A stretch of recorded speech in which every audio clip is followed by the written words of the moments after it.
What if everything you thought about death was wrong? Imagine this, a 1,000-year-old guide that reveals not just what happens when we die, but how every moment of your life is shaping that journey. Sounds incredible, doesn't it? Yet, for centuries, this wisdom has been quietly guiding those willing to listen, a map for navigating the mysteries of consciousness, rebirth, and the unknown. But here's the kicker. This isn't just about what happens after death, it's about how you're living right now.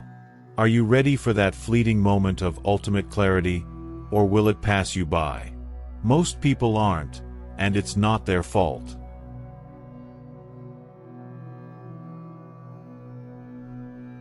We live in a world obsessed with distractions, avoiding life's deeper truths. But what if I told you there's a way to face it all with confidence, purpose, and even peace? In today's journey, we're diving into secrets that bridge ancient spirituality and modern science. You'll uncover why karma isn't about punishment, how meditation can prepare you for life's greatest transitions, and what the fleeting moment of clear light really means. And trust me, it's not just philosophical, it's deeply practical. By the end of this, you'll see death not as an end but as a transition, a gateway to transformation. So let me ask you, if life is the preparation, what are you preparing for? Are you living intentionally, or are you letting life slip through your fingers? Stick with me, because what you're about to learn could change the way you see everything. What if I told you there's a 1,000-year-old guide that holds secrets about what happens after we die? Yes, you heard that right. Secrets hidden in plain sight for centuries. The Tibetan Book of the Dead isn't just a spiritual relic. It's a step-by-step roadmap for your consciousness to navigate death and beyond. But here's the kicker. It's just as much about how you're living right now. Curious? You should be. Imagine this. Your entire life is preparation for a moment so fleeting, so profound, that it could reshape your entire existence. That's the moment of death, a transition, not an end. This ancient text doesn't romanticize it. Instead, it lays bare the truths of impermanence and how our choices echo across lifetimes. Are you ready to face that moment? Or better yet, are you preparing for it without even knowing? Here's what makes this guide so extraordinary. It claims that death isn't scary when you know what to expect. It maps out the exact stages your awareness will go through, each filled with challenges and opportunities for rebirth. But here's the twist. These stages mirror the obstacles we face in life. It's as if by understanding death, we can master living. Let that sink in for a moment. Are you living fully or just existing? And it gets deeper. The Tibetan Book of the Dead doesn't sugarcoat the concept of karma. Every decision, every thought, every action you take right now shapes your next incarnation. Think of your life as a canvas. You're painting the masterpiece that your soul will inhabit next. So, ask yourself, are you creating something beautiful, or are you leaving it unfinished? But wait, here's the part that will surprise you. This isn't just about philosophy or abstract ideas. The book offers practical tools, meditation, mantras, and compassion exercises that you can use right now. These aren't just rituals, they're your spiritual safety net, your guide through the chaos of life and death alike. Imagine being at peace in every moment, even when the world feels like it's falling apart. Wouldn't that be powerful? And here's a truth bomb. Most people think death is the final chapter, but what if it's just the beginning? The Tibetan teachings suggest that death is a rebirth, a chance to reset and start anew. But here's the catch.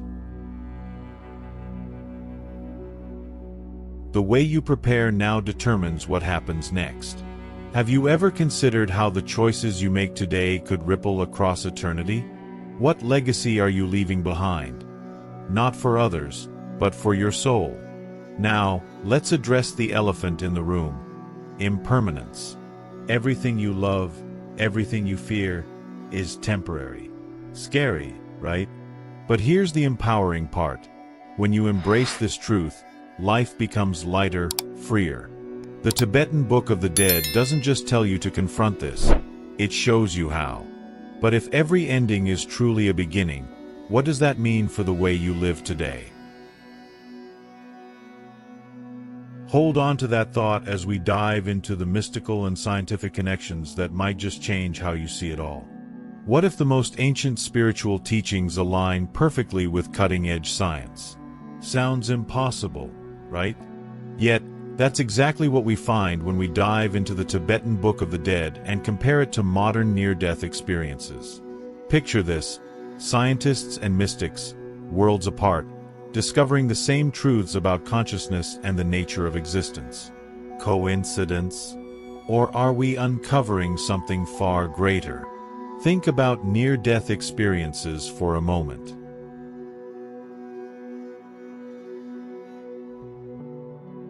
People report leaving their bodies, seeing a clear light, and feeling an overwhelming sense of peace.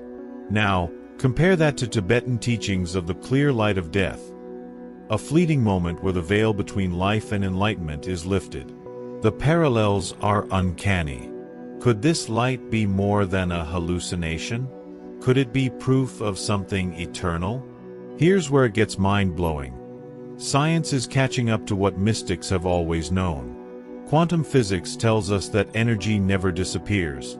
It only changes form. The impermanence of matter, the interconnectedness of all things. It mirrors ancient ideas of karma and rebirth.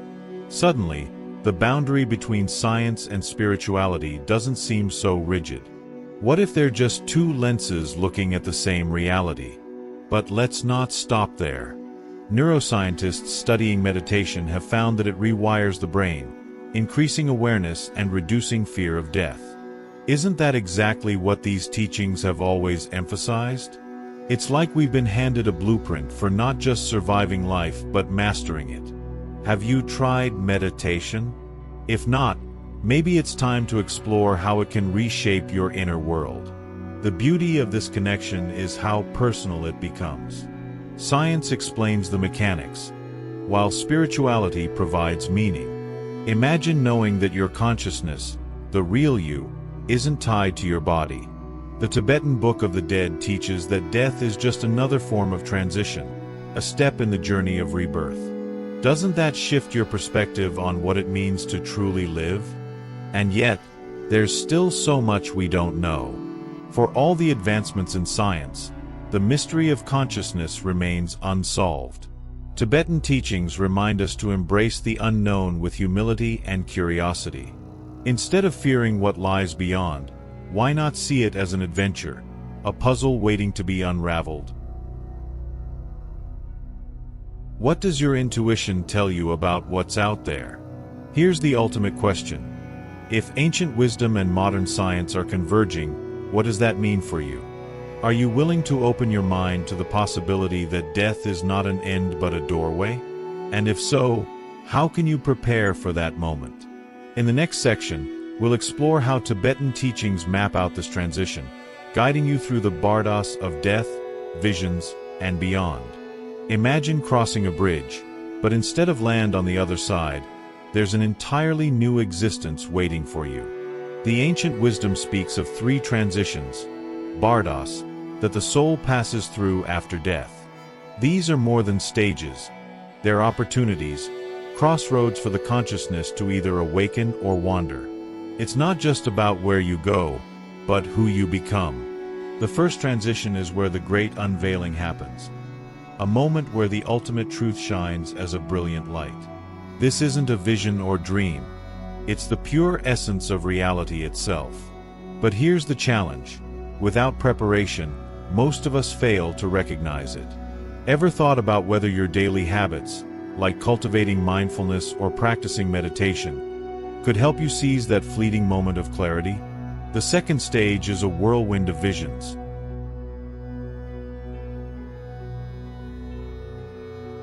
Some beautiful, others deeply unsettling.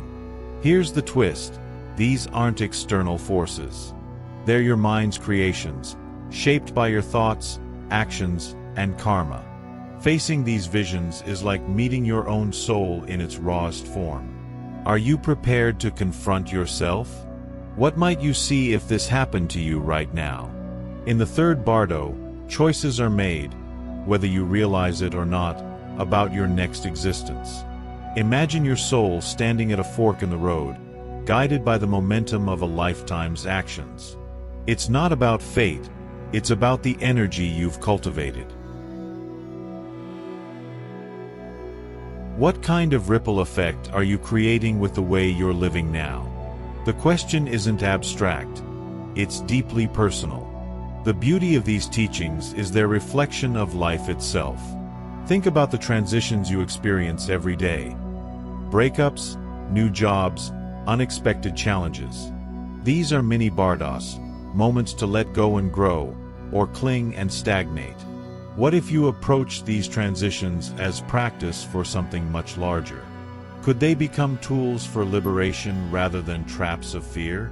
There's a reason these stages are structured like a guide. They aren't meant to terrify but to empower. By using tools like visualization, mantras, and acts of compassion, you're building a toolkit for navigating these transitions with grace. Imagine carrying the wisdom to approach the unknown with confidence, whether in life or beyond. What tools are you cultivating today? But here's the real question. If life itself is preparation, what are you preparing for? These teachings suggest that your current actions are sculpting not just the future but your very essence. What kind of foundation are you laying for the transitions to come? In the next part, we'll dive into how our actions and awareness define the journey, shaping not just the end but the beginning of a new cycle. Have you ever thought of life as training for something bigger? Every choice, every action, every moment is shaping how you'll face the ultimate unknown. The teaching suggests that death isn't the end, it's a continuation, a doorway into something profound. But here's the twist. The way you approach life today sets the tone for how you'll navigate that transition. Are you preparing yourself, or are you letting life prepare you?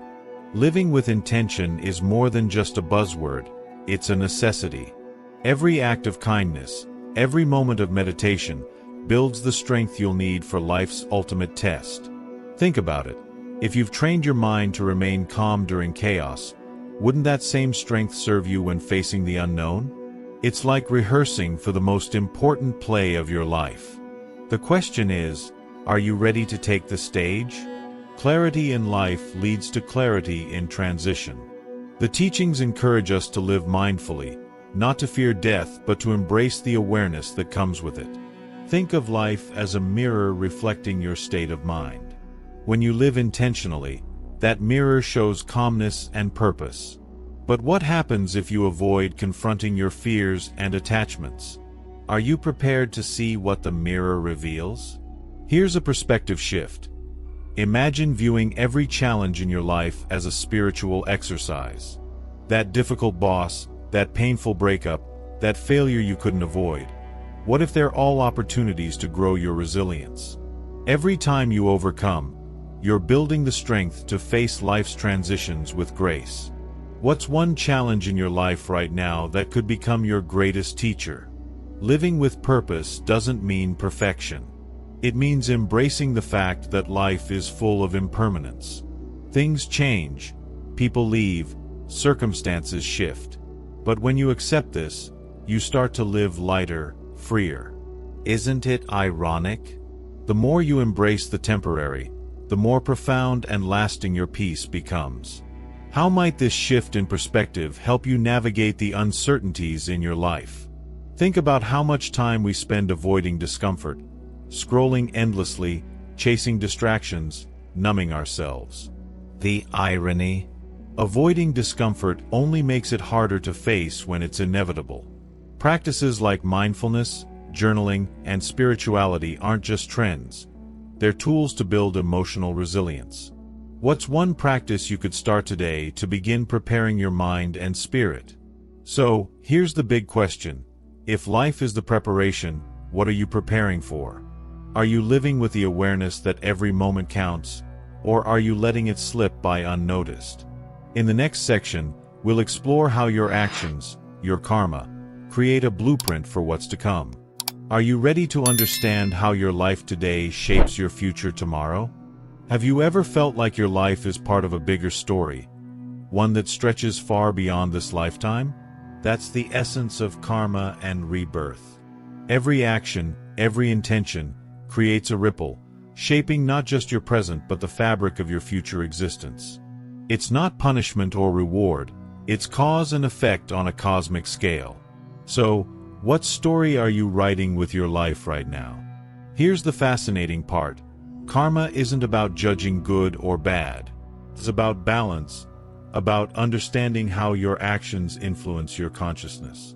Imagine your soul as a gardener, planting seeds with every choice. Some grow into beauty, others into weeds. What seeds are you planting today? And more importantly, what harvest are you preparing for tomorrow?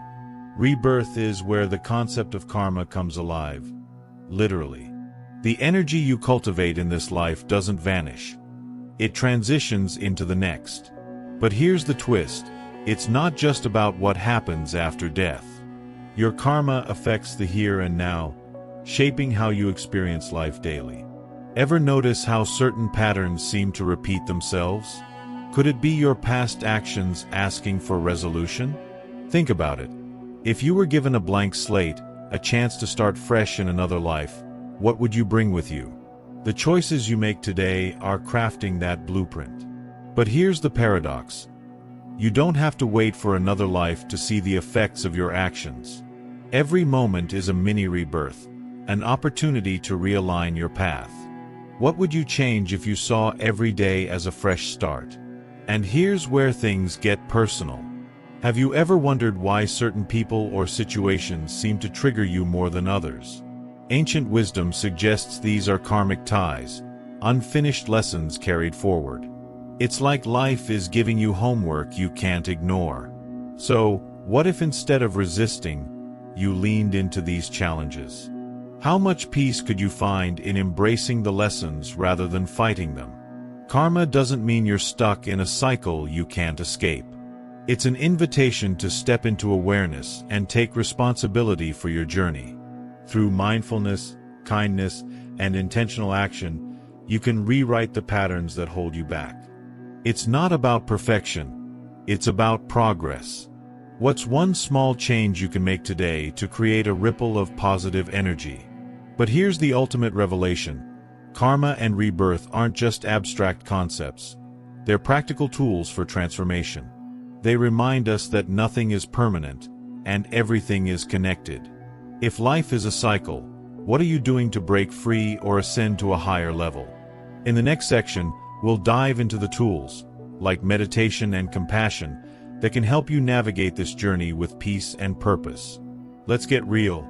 Talking about spiritual growth is one thing, but living it is something entirely different. That's where spiritual tools come in.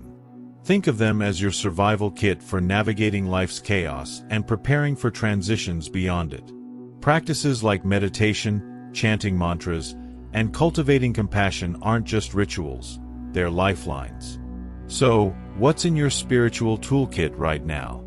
Meditation is often called the foundation of all spiritual practice, and for good reason. It's not about sitting in silence. It's about training your consciousness to stay anchored in the present. Imagine being able to calm your mind in the face of uncertainty or fear. Start small. Just 5 minutes a day. How would your life change if you could carry that peace into every moment? Mantras are another powerful tool, and they work on levels we can't always see. When you chant a mantra, you're not just making sounds. You're aligning your energy with a higher frequency. Take the mantra Om Mani Padme Hum, for example.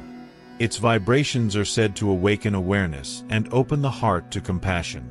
Why not try repeating it the next time you're feeling overwhelmed?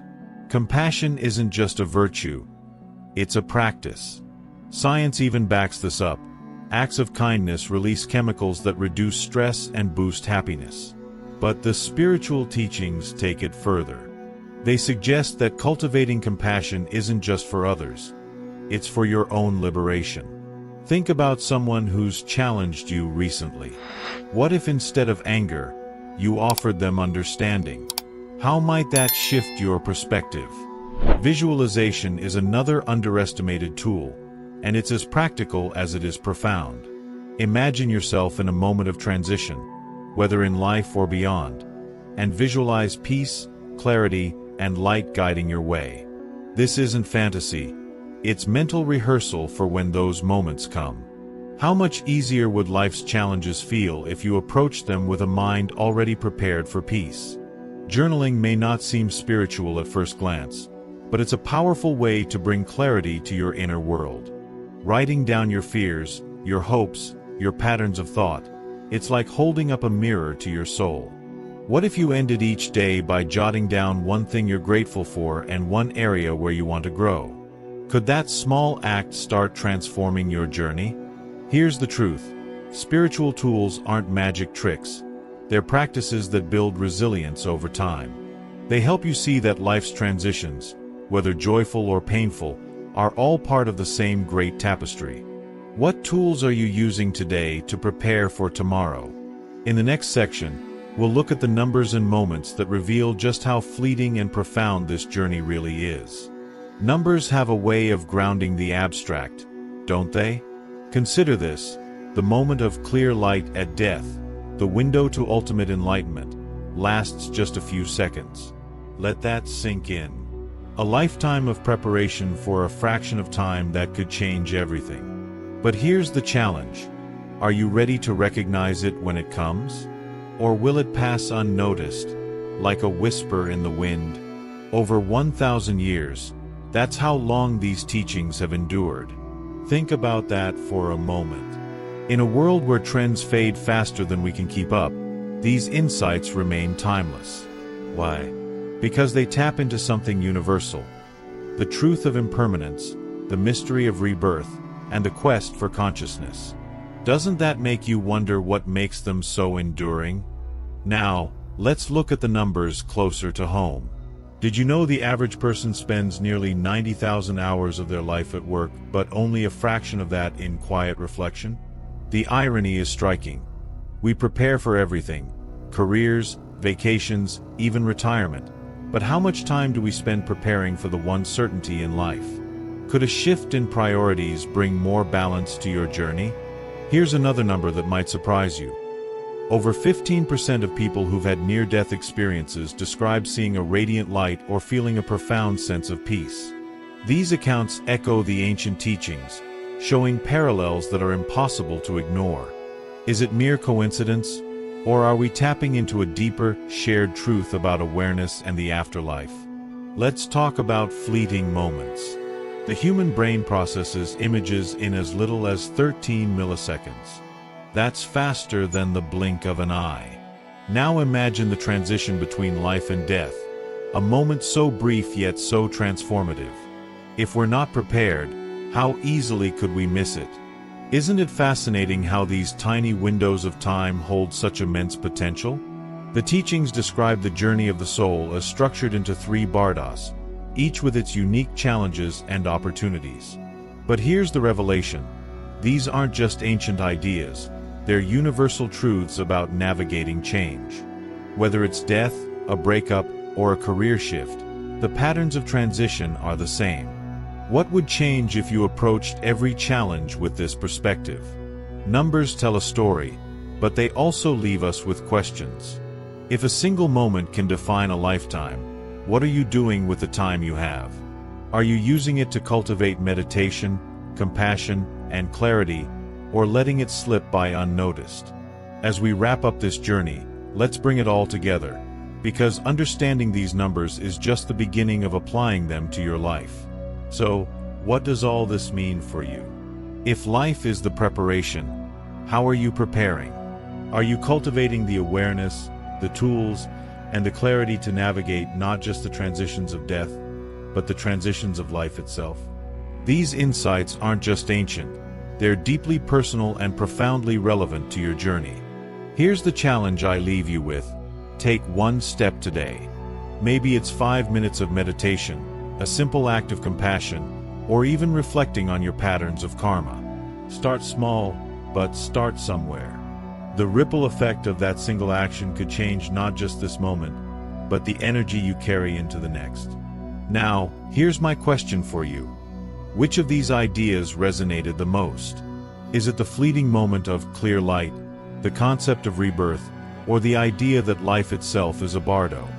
I'd love to hear your thoughts. Share them with me below. If this video opened your mind to new possibilities, don't let the learning stop here. Share this with someone who needs to hear it. Let's grow this conversation together.